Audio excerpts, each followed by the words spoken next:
A few days ago we launched our ProtoBot kits. We showed you how to build your robot, how to control it, and how to get it moving. But ProtoBot was also designed to be hacked, modified, and turned into completely different projects. We like to think of it as an Arduino with wheels. So today we're going through more than 20 different ways you can customize it, and most of these builds fall into 4 different categories. All the projects we're showing here are open source, so you can build them, modify them, and make them your own. Let's start with the easiest one. On top of ProtoBot there are 6 screws holding the shell in place. But those screws can also be used as mounting points, allowing you to add 3D printable parts on top. This is one of our favorites, which is the mini cybercar. It completely changes how the robot looks, while everything underneath stays exactly the same. You can download both the STL and STEP files and customize the car using your favorite filament colors. A similar example is this 3D printed mouse, which you can drive it around for a few harmless pranks. Some of our other examples include a basket for carrying small things, this mount that helps you clean things around,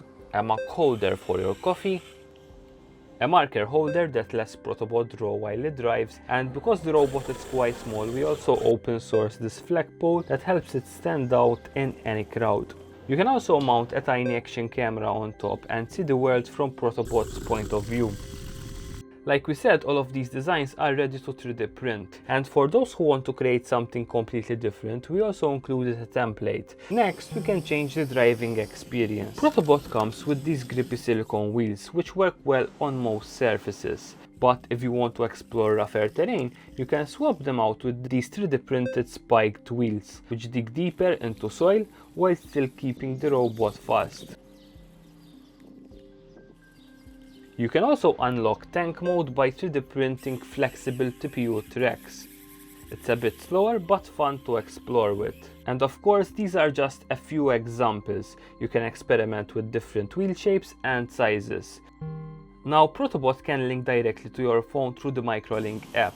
You can drive the robot with a joystick, control its features, and even program simple behaviors using blocks. But if you want something more physical, we also open source this DIY joystick. You can flash the ESP32 Sketch, which connects directly to ProtoBot via Bluetooth, giving you a simple screen-free controller that you can customize with additional buttons and controls. We also have a tilt controller example that uses code cell's onboard motion sensor to control the robot by just tilting your hand. This is where ProtoBot really starts becoming a development platform. Including with the kit is a tiny breadboard that mounts directly on top, and using the expansion header you can also connect I2C sensors, displays, and other electronics without redesigning the whole robot. One simple example is adding an OLED display. You can give ProtoBot animated eyes, display sensor readings, or scroll messages while it drives around. We also have multiple sensors examples, including air quality control, temperature, humidity, and even light.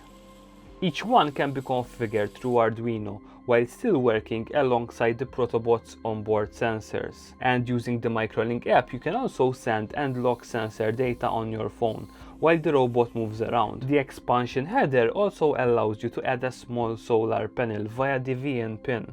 Just add a small protection diode and ProtoBot can slowly recharge from the sun. These are really just a few examples you can start experimenting with, making ProtoBot a tool that grows with your ideas. If you'd like to learn more, visit microbot.io/protobot. Happy robot building!